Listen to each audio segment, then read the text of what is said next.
Justice.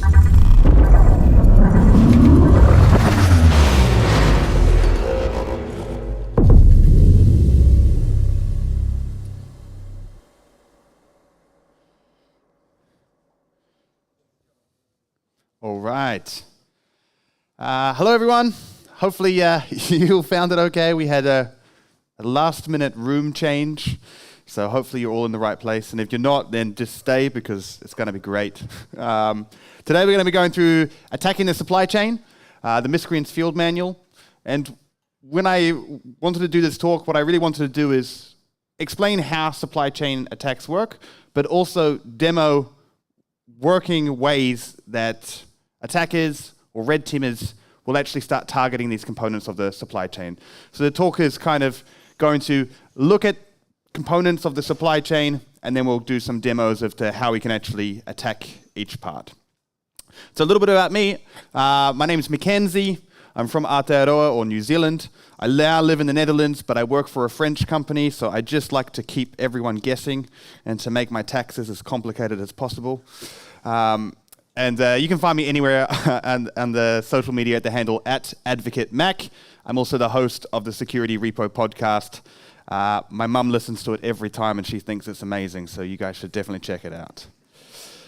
So we'll look at, in this talk, what is the supply chain very quickly. And then we're going to look at attacking 3 components of that supply chain: dependencies, source, and the build process.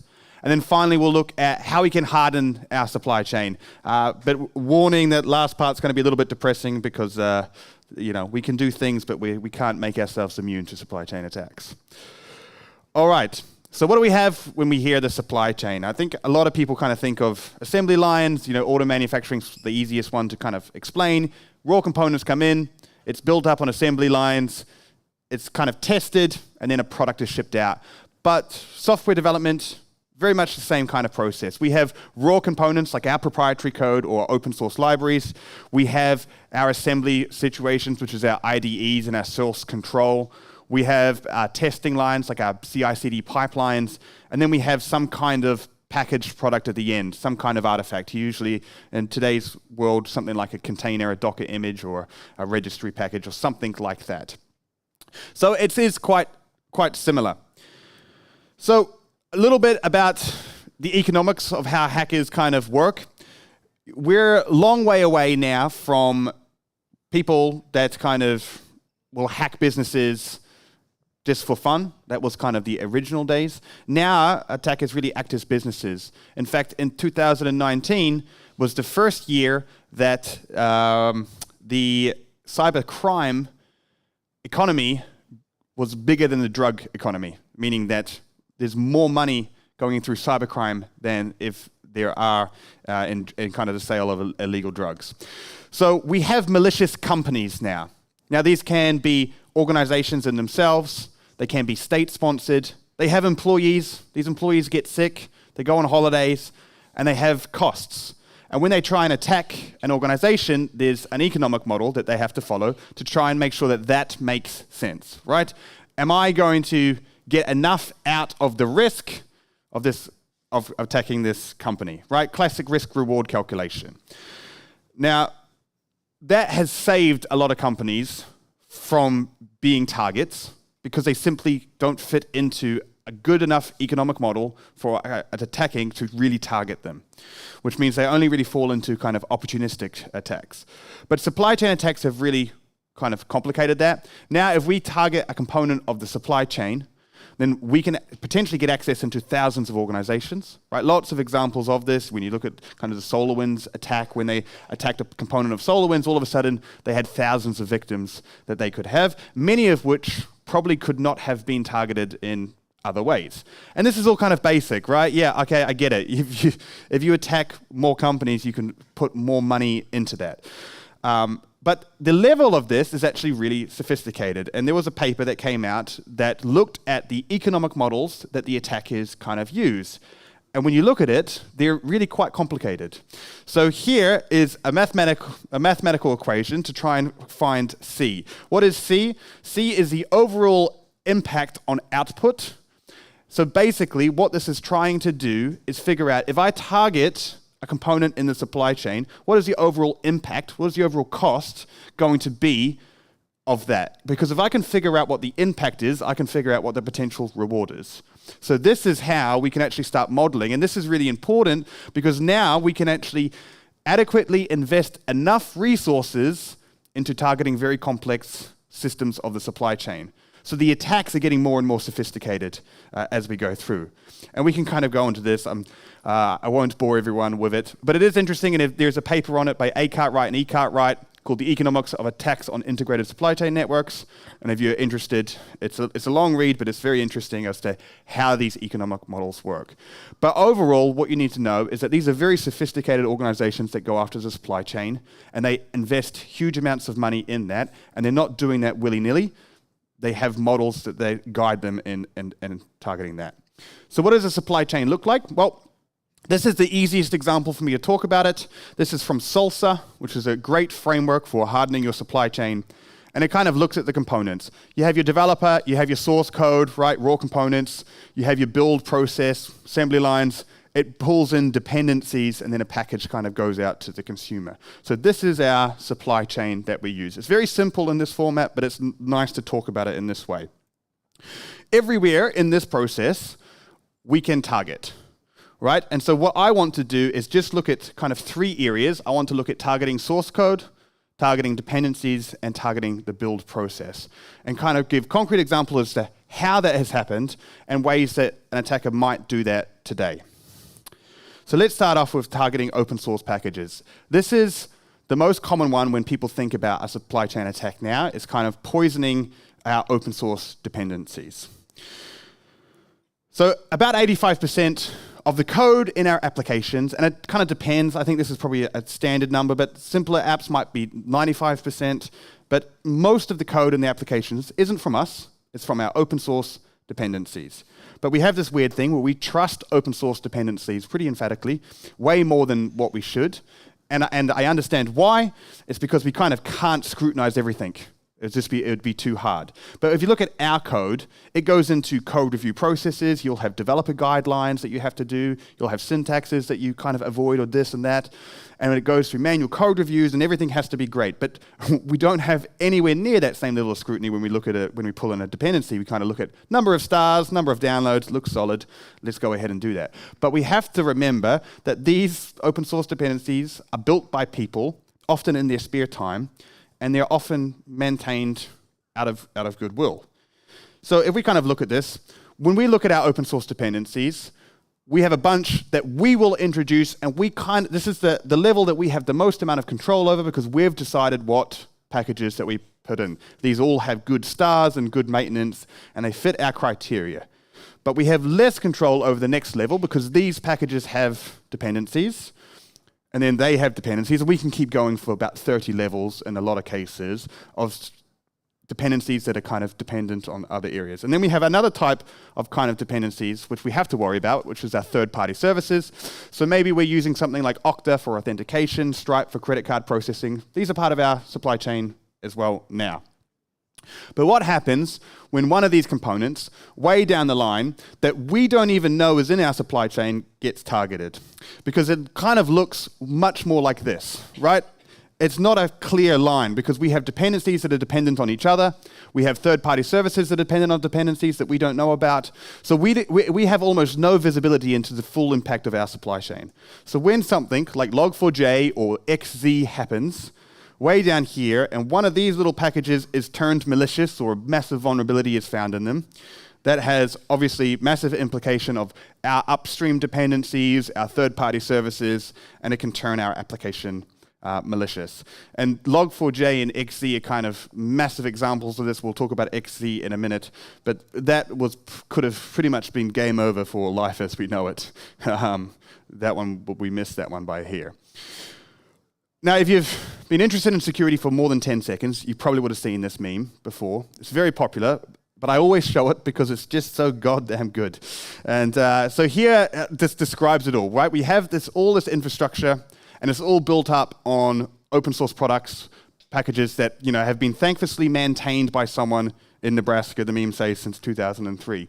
This meme is so accurate that we can actually even tell you who that random person in Nebraska who's thanklessly maintaining it. Now, this case is he's not in Nebraska, but his name is Fashal Salman, and he is one of these great people in the community that has built up our open source network. And he maintains fantastic products. He does it all for free, thankfully. And he's part of this structure that's kind of holding everything up. So what does Fashal kind of maintain? He maintains a package or a little product or tool called UA Parser. And it's a JavaScript tool. I know this is Java conference. I'm talking about JavaScript, but don't worry, it's security. UA Parser is a kind of node product, and it just lets you know what kind of operating system or browser your users are viewing your website on. So it does something simple, but you can understand why a lot of people need this. When you look at it, we've got like 10 million weekly downloads, there's 56 versions, it's got all these other dependents on it. So this passes any kind of smell test that you would probably do, right? If someone at your work said, hey, I want to use this product, I don't know if there's anyone, including Facebook, who were using this, would say no to it. So what actually happened here? Well, a little message popped up on a Russian hacking forum that said he's selling an NPM account, there's no two-factor authentication, and we can change the password, and he wants bidding to start at $10,000, or you can buy it for $20,000, right? You can guess whose account this person is selling. He's gotten access, probably through a phishing campaign, probably through something else of Fashal's NPM account. Therefore, they have control over UA Parser. So what do? They quickly introduced 5 new versions so that the maximum amount of people would kind of pull the update, and he introduced credential stealers and crypto miners in UA Parser. And eventually, we did get control back over the account, and we were able to release a non-malicious version. But if you scan for the malicious version of UA Parser, you'll still find thousands of websites that are using it. I don't know why, but that's just kind of how things seem to work. So it's quite scary how quickly this can all kind of fall over when in an open source world. And you can also see how much resources you can actually put behind getting access to an account like this. We have another one. I'll just very quickly talk about this, just because it's a different type of kind of attack. There was a project called Event Stream, data streaming project. And then what happened, which is very often the case in open source, Event Stream was created for someone who had a specific need for it. That need no longer existed, therefore it wasn't being maintained as actively anymore. And what typically happens is that good Samaritans from the open source community will come in and they will start maintaining this application. And eventually, if they're doing a good enough job, they will take over ownership and become the core maintainer. What ended up happening is the core maintainer was changed. He did a whole bunch of great contributions, fixed some bugs that were in it, but also kind of introduced a downstream dependency called flatmap stream. When he introduced the downstream dependency, it wasn't malicious, and it was also very far out of visibility for most people, because if you're going to scrutinize an open source product, you're probably not going to look at all of its dependents if you have it and scrutinize them. But eventually, flatmap stream was turned malicious, which then turned event stream malicious, and the maintainer that took over the product had this in their mindset from the start. So there is a field manual, there is a playbook for taking over open source tools, open source projects. It is quite simple, but it takes a lot of time, and it's going to need some resources for you to invest into it. Create a GitHub account. You have to make non-malicious contributions to a popular package. The next part's really important. There is a lot of mental health issues in the open source. And while at least pressure, when you have 10 million people relying on your tool and you're doing it for free on your weekends, there's a lot of pressure that comes into that. What attackers often do is they leverage this by introducing external accounts that pressure people to to keep updating it, that get very loud. So once you introduce that, then your chances of becoming the core maintainer, because you've kind of exhausted the original one get up, so you get trusted, you become the core maintainer, then you can start making malicious contributions, then you can infect the pipeline. This is the exact kind of manual that the event stream took, but we can also follow it in another very high-profile supply chain attack, which was a guy called Jai Tan, who in 2021 created his GitHub account, then made a bunch of non-malicious contributions to a package called XZ, and then these contributions were not being adopted fast enough. There was a lot of scrutiny on it. XZ is a very important package because it is part of the core Linux package. But what they did is a whole bunch of people in the community started sending very nasty emails and kind of creating a lot of community chat about how the core maintainer is not adding in the contributions from Jai Tan. And then eventually there was enough pressure that the core maintainer said, screw this, I have a job, I have a kid, I don't know. But Jai became the core maintainer of XZ, which, as I said, it was a data compression tool that was part of the core Linux project. So basically, once this now had complete control over the Linux project. Then they started making malicious contributions, March 7th. This is 2 years after they started. So, actually almost 3 years after they had started. So a lot of time has been invested into this. And then they infected the supply chain. And this was just about to be introduced into the Linux project, and it had a backdoor in it, which basically would have destroyed the internet.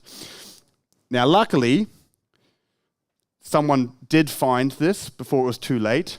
The malicious contribution was incredibly sophisticated. In my opinion, it has nation-state all over it. There's the public version of how we found that someone noticed a very, very, very small performance issue on their application, and that may be how they do it. I have another opinion, but I won't talk about it publicly. But if you want to ask me what it is, I will talk to you later. But we did get saved by this. But that's kind of the field manual that you can take. But there's other ways more that the modern supply chain has kind of given us to start attacking the supply chain, which I think are going to be very interesting as well. So typo squatting version 2, and I'll talk about what this is. So what is typo squatting? Typo squatting is basically it's a very low-level sophistication way of trying to attack the supply chain, and it really requires a very spray and pray attack.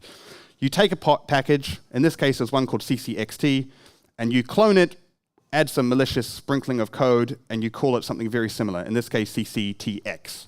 And you're just hoping that people make a spelling mistake. Right? So you can see that the level of sophistication here isn't that big, and usually what you do is you release hundreds of packages at the same time and to try and hope that the developer will misspell it and introduce your malicious package instead of the real one. But because it does something similar, then it goes unnoticed. Not very effective, but there is a new version of this that is proving to be much more effective.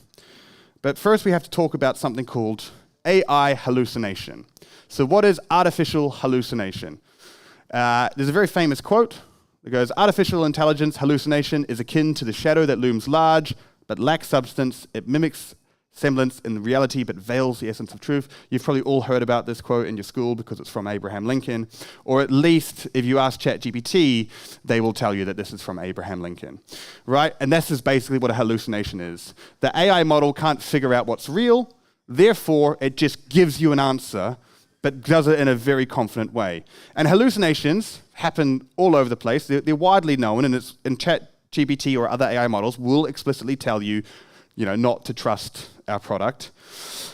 But let's have a look at how AI hallucination could impact our supply chain. So, first of all, let's ask the question: how do we look at open source dependencies? How do we choose them? Typically, would go on something like Stack Overflow. You'd ask your colleagues, you'd talk about it, and then you'd find packages that do what you need. Now, thanks to AI, we can just ask our AI systems to, hey, what would you suggest? And these are good because not only can I ask the AI systems what they would pick, I can also get them to tell me why I should pick this package over a different one, and it will give me all of these things. So I'm going to do that now. What I'm going to do is I'm going to ask ChatGPT here. I have a Node project, and I want to connect to an Orient database. What are some what are ways that I can do that? And it's given me a whole bunch of packages and also advantages to them. Like what it utilizes, why it's good, it's lightweight, it's suitable for some applications. So this one sounds great, and I'm going to go ahead and install this. But when I go to install it, what I will find is I get a 404 error, that this package doesn't actually exist. And if I do this to all of the packages that ChatGPT has so kindly suggested to me, you'll find that all of them actually don't exist. So what's the problem here? Your worst case scenario, the developer just gets an error and then moves on, right? But there is actually a malicious use case, a playbook that we can take to kind of go through this. So what is the kind of attack path here? Well, you find a hallucinated package, but then you create one with the same name. So in this case, Nano Arango was hallucinated. We've found it. Let's create Nano Arango. Let's fork something that does what it's supposed to do so it looks good.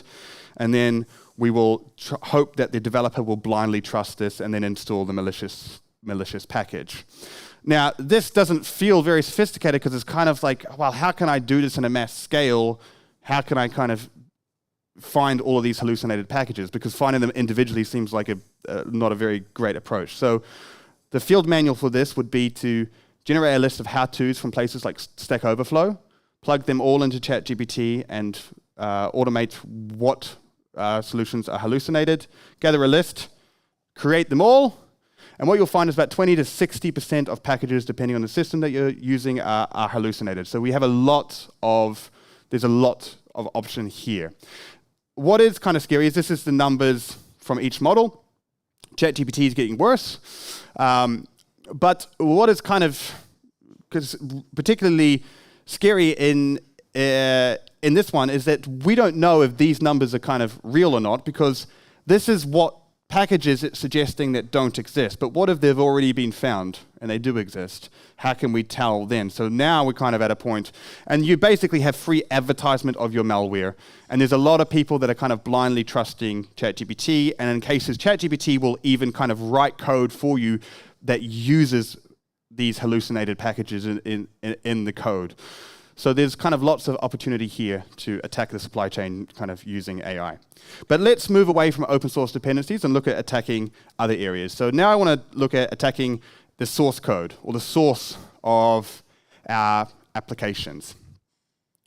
Source code is absolutely everywhere if you know where to look. And the source code systems are very easily abused. Not use the word attacked here, because I feel like attacked indicates that I've found some kind of vulnerability in the Git system that I can abuse that I can exploit that's not meant to be there. What I want to focus on is actually abusing the way that tools like Git work on purpose, but leveraging it for malicious use cases. So we'll talk about that. So source code, why would I want the source code? I mean, apart from just gaining your IP, the main reason is I want the secrets of your organization. Now, secrets has kind of got a double meaning here. What I probably really want are things like your API keys, your credentials, your database peers, your secrets, because these are absolutely everywhere in your source code. And they're typically in your source code because a developer will hard code them, then remove them, like just to test something, then remove them later, but they remain in your Git history. So in your Git history, I can guarantee that you will have secrets from that. Let's look at an example of kind of an attack that has happened, that has involved secrets and kind of leaked source code. So this is a use case from Toyota. So what are Toyota doing? Toyota were building an app called T-Connect, and this was in 2017, and it was when they were trying to compete with players like Tesla, who were bringing out these new technologies for their products. Toyota had high-end cars, and they wanted to compete in that. But they didn't build the app in-house. They got a contractor to build that application for you.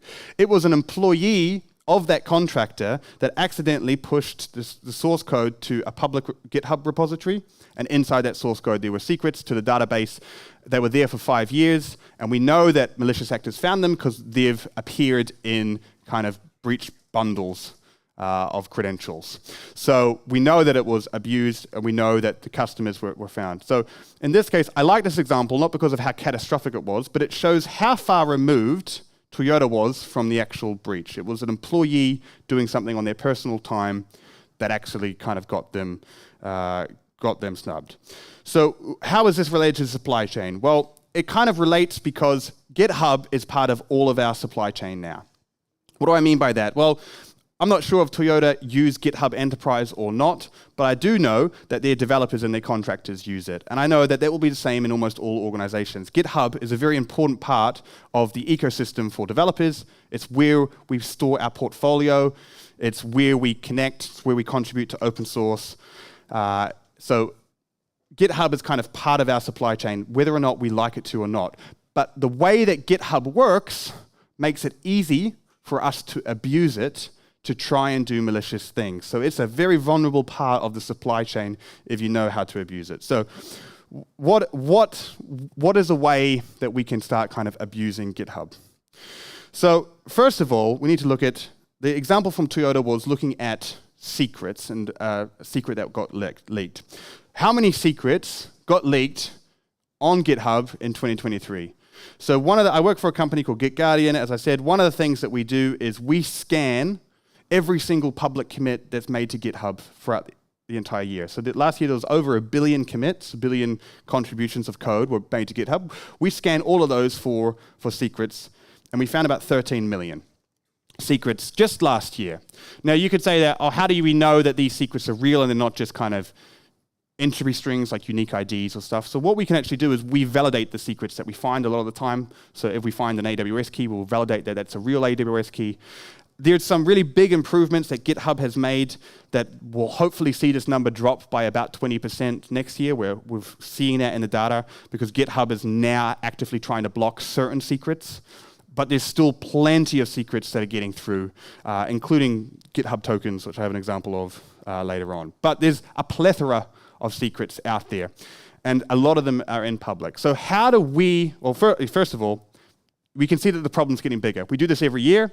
So last year, when we were scanning 2022, we found 10 million. Now we're at 13 million. I am hopeful that we will see a drop, but it's not going to solve the problem.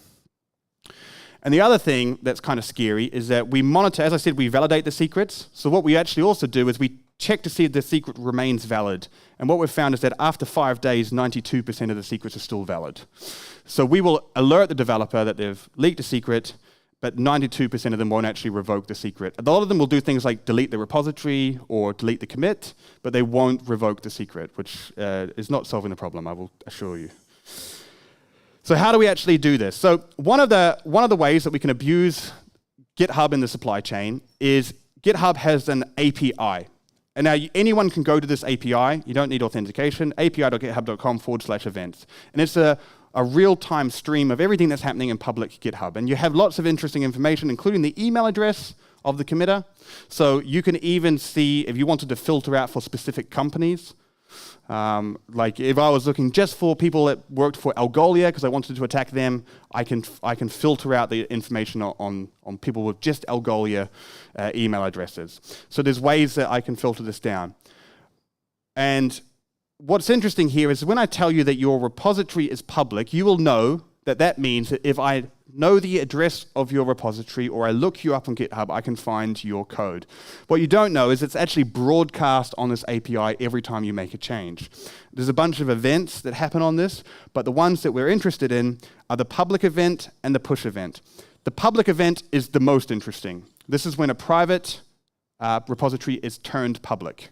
Why this is most interesting is that all the history gets made public along with it. So there's probably no secrets in the top layer of that repository, at least I hope not. But some developer forked a branch and worked on a project and hard-coded a secret at some point, I can kind of guarantee it. So that is a very interesting thing just to look out for if you want to reduce it. The push event is when code is pushed, and then this is quite easy to start scanning all this information that you have. And as I said, it's completely public. You do get rate limited, but you can just kind of create an infinite number of GitHub tokens. And we know that this is part of the malicious playbook that attackers actually use. Now, public source code is interesting because I can give you big numbers. 12 million secrets, wow.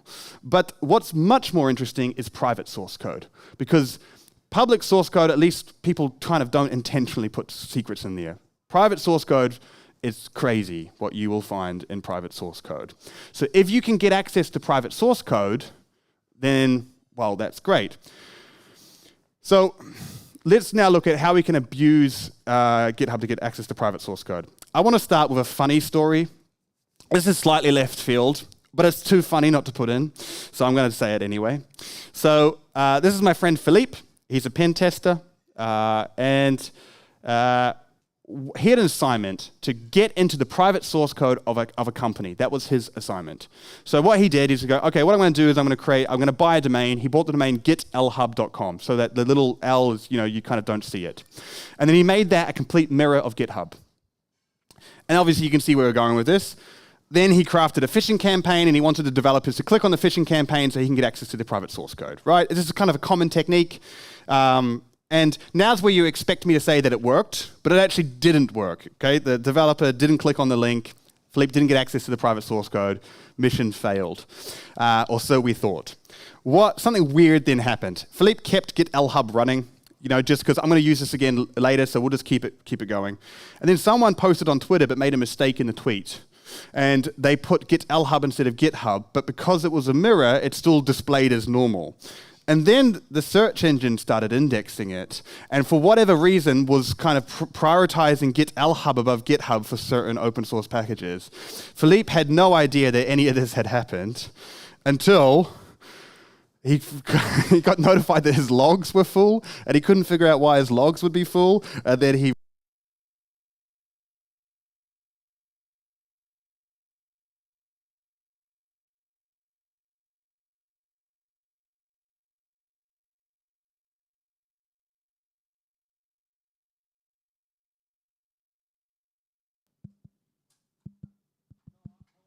Hello. This one seems to work. Okay, I'm back on here, so probably not for long. Thank you. All right. Yeah, so kind of an accidental supply chain there. Now, every time in a pen tester's life, there's multiple times in a pen tester's life where they probably have options of which direction they want to head, and in this case, he decided to be a good guy. At least he tells us. Yeah. All right. But there's lots of what I call involuntarily open source code out there if you look for it. And we've seen this with lots of great companies like Samsung, NVIDIA, Microsoft. They've all had their source code kind of leaked at various... thank you. They've all had their source code leaked at various times. We kind of wonder, why... How do these great companies with great security get all their source code leaked all the time? And it's because source code has such a massive attack surface.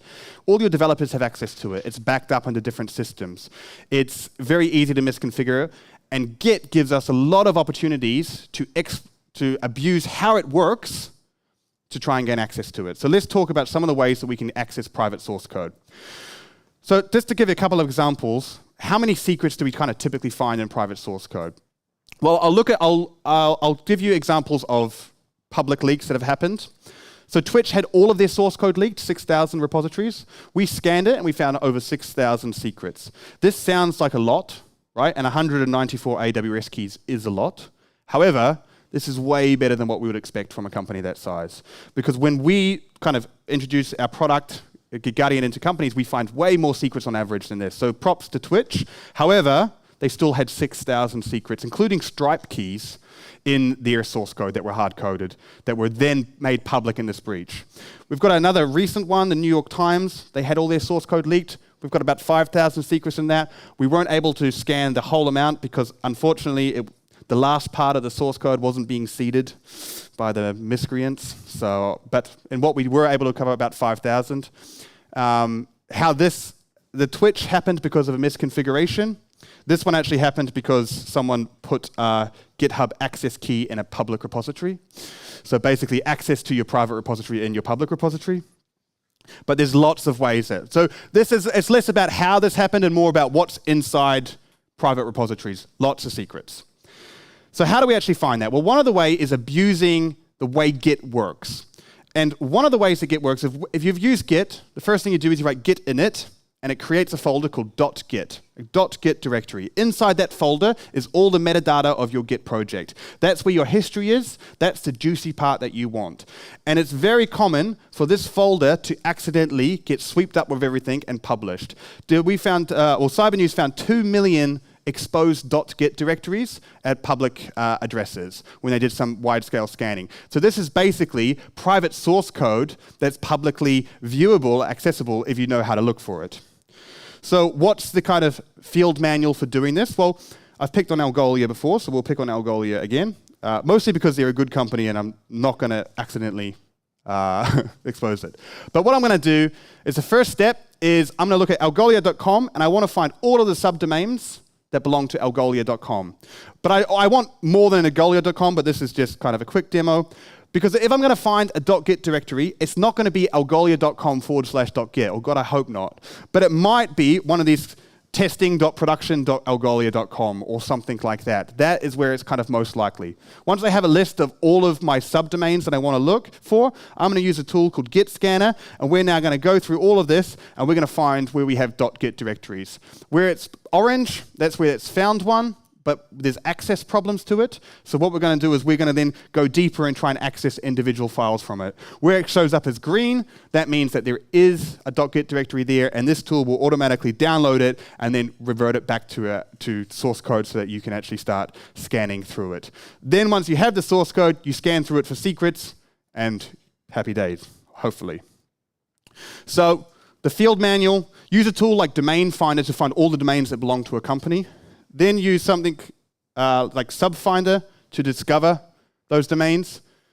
Git Scanner to then go through and actually start scanning those domains for exposed.git directories. Use a tool like GGShield, a secret scanner, to find it. This is kind of the field manual for abusing source, or one way to do it. Now, there's lots of other ways to try and abuse source, but this is one that I find works remarkably well all the time. And there's lots of examples of attacks that have happened from this. The Indian government had a massive breach that just kept on going until the researchers that were behind it kind of just gave up, but it started off with exposed.git directories.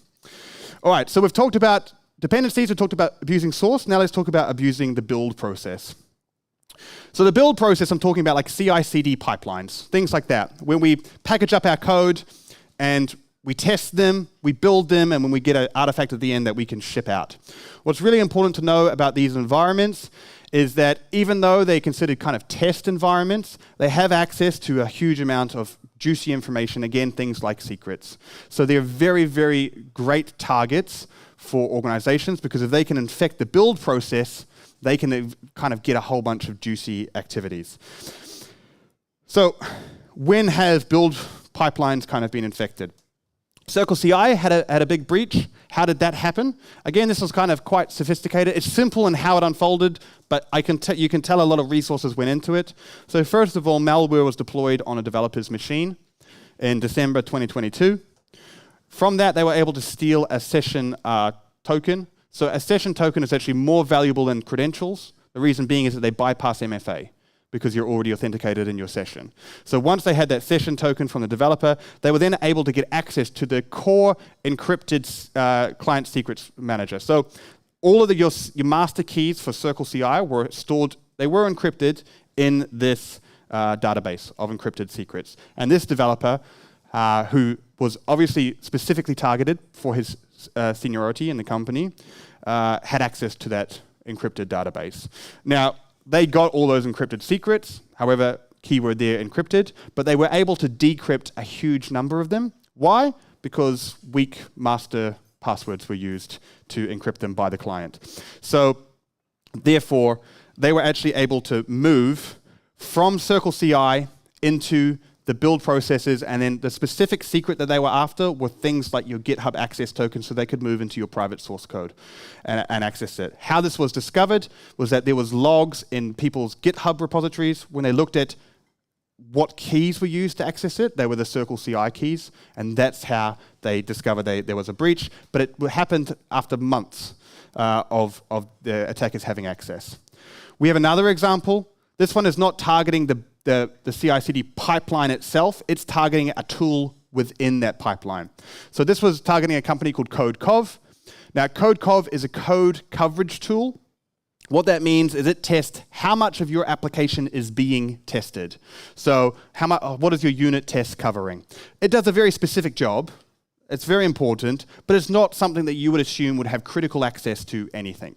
However, CodeCov lived in the build environment, which meant it had access to things like the environment variables that were being used.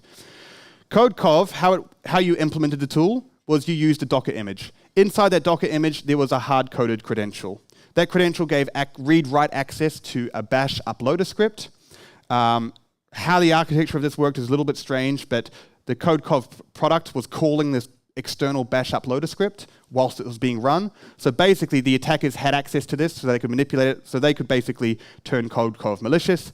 And again, they were then able to access about 20,000 victims at that point, and they were able to move into the private databases and also private source code repositories of these companies.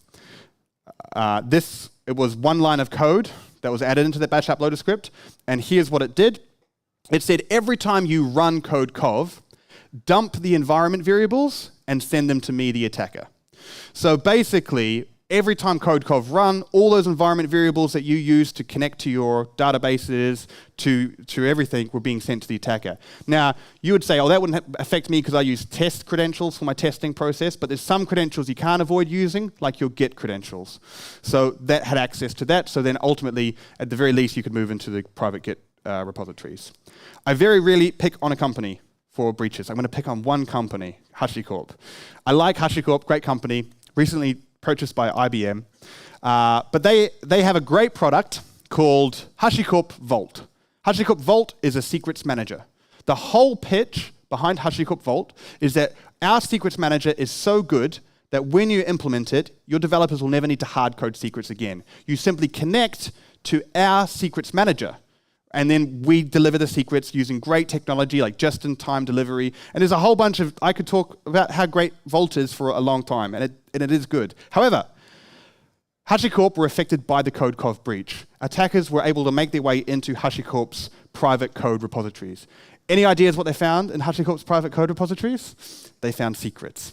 So if HashiCorp have secrets in their private source code, there is no hope for anyone, right? So I don't like to pick on companies, but this one was pretty funny. And it just shows how wide the problem is. All right, so how do we actually build, how do we attack pipelines? It's hard to have a working demo of how you might attack a CI/CD pipeline without kind of trying to find a 0-day in it and kind of destroy the internet. However, we can show an example of a practice that you might use to abuse CI/CD pipelines, or specifically GitHub Actions. So what is the field manual here? This is a typical way that you might use GitHub Actions. You have a contributor that is contributing to an open source package, right? It has to be open source in this case. And so what you do is you do a pull request, and then the open source maintainers have a GitHub Actions that's going to test, what your pull request does and is it good. And then that will be used as part of a manual review to decide, is your contribution going to be accepted into our package or not, right? And this is how it should work. However, there is a malicious way to abuse this. And what's really important about this malicious way is that the contributor doesn't need to accept the pull request.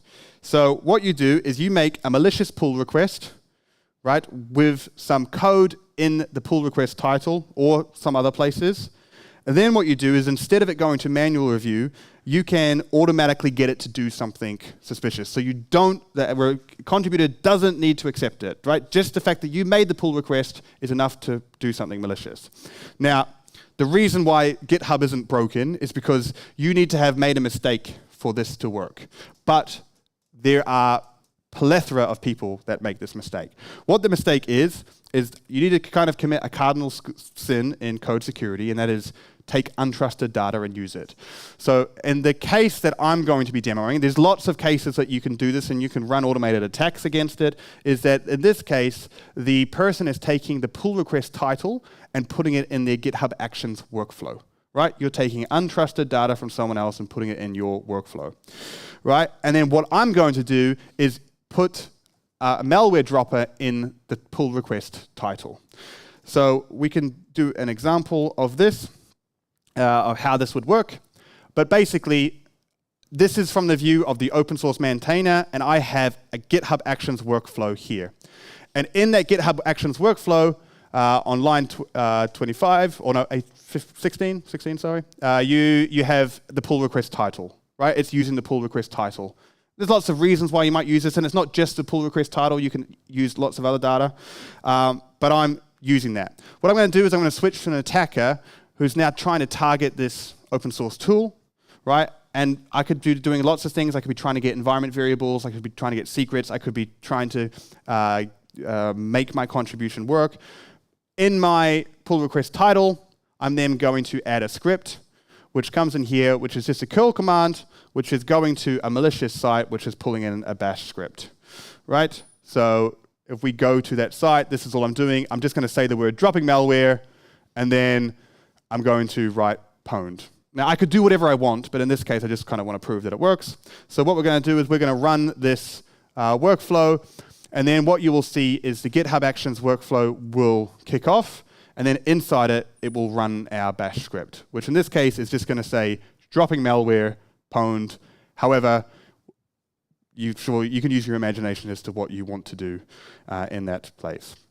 So if we just give it a minute. Suspense? Pardon? No, it's not fixed. There are ways, and then here it's run our command, and you'll see down there, dropping malware, just a little bit lower on line 10, and then pwned on line 12. It's not fixed, but there are secure ways to do it, right? So the developer has to make a mistake, but it's the nature of things like open source where the attack, the kind of blast radius is so big that once you start to run automated attacks, then you will find plenty of examples that use this vulnerable workflow. All right, 3 minutes left. So we've talked about source code, build dependencies. There's lots of things that we can talk about, but this is kind of ones. And the examples that I've given are kind of ones that will actively work. Of course, there's lots of ways to attack the supply chain, but I tried to give actionable steps that you can take. Supply chain attacks can feel like you're in a car crash, but you're not driving. So, it just feels like you can do everything correct, but they still can happen to you. And this is kind of the reality of it. There are things that you can do to help shore up your things, like not have vulnerable GitHub workflow actions. That's one way. But there are some things, like if you're using a tool in your CI/CD pipeline and it gets attacked, that you can't avoid someone from accessing your GitHub source code because of the way that all of these systems are set up. But there are some things that we can do. One, things like software composition analysis is a must for everyone. I know it's boring, but get visibility into the open source tools, understand if you have vulnerabilities in there. And if you want to go better, there's new tools like malware detection that are actively looking for malware in dependencies. So commercial tools, Sneak, GitGuardian. I work for GitGuardian. Anytime I mention GitGuardian, just assume that I'm wildly biased. But there are lots of other open source tools available as well. So they don't need to have a big budget to get SCA. And also we want things like SBOMs, which actually help you understand your supply chain. Hardening your supply chain also really involves good secrets management, because when someone attacks a supply chain, what they're always trying to do is persist access as quickly as possible. They've attacked a component, and they have a very limited time before that's found, and they need to try and get additional access into as many companies as they can quickly as possible. So managing your secrets, not having them in your source code, is a great way to do that. Use good secrets managers like Vault. Don't sue me, HashiCorp. But there's other ones out there as well. Cloud managers. This one I don't like. You can encrypt your secrets and put them in places like Git. Please don't. But if this is what it takes to get you to stop hard coding them in plain text, then you can do it. But not great. Secret scanning. GitGuardian is an enterprise secret scanner, but again, lots of open source tools from it. Git leaks, Yelp detect secrets, GD Shield. So if you don't have budget for commercial tools, there's always open source tools that you can use. So no excuses. Honeypots are a great way to detect supply chain attacks. So when a supply chain attack happens, often it can take months before people actually know. Honeypots are fantastic. My favorite honeypot are honey tokens. These are fake credentials that should never be accessed, but if they get pinged, then you will then you kind of get an alert and you know they're in your system. There's open source version of this. GG Canary is an open source tool, completely open source, and basically all of it does is it creates fake AWS accounts with no access on your behalf. And the great thing about honey tokens is that you can spray them everywhere. And unlike other honeypots, like there's other good ones like HoneyPY, but unlike HoneyPY, you have to kind of manage an app, but with honey tokens, you just spray them and you leave them, and they're low cost because they're not designed to do anything. You know, they're not meant to do anything, and they're good. But it's a way that you can kind of put them. And you can put them in places like your CI/CD pipeline as environment variables, and then you know if your pipelines have been attacked. So you can put these honey tokens in assets that you don't own or third-party assets. So they're really cool. Other areas, zero trust. RBAC everywhere, you know, just because someone has a credential doesn't mean they should have access. Make sure that you have your third party secured. And then the biggest one is assume that you're going to be breached. I'm a big fan of things like threat models. If you assume that you're going to be breached, then you change your mindset and you, instead of thinking, how can I prevent an attacker from coming in, you think, how can I stop an attacker from moving to different systems? And that will help you in a supply chain attack, because you can't always stop them from getting in, but you can prevent them from being able to go into additional places. And that's all that we have. So thank you. I'll be happy to take questions here.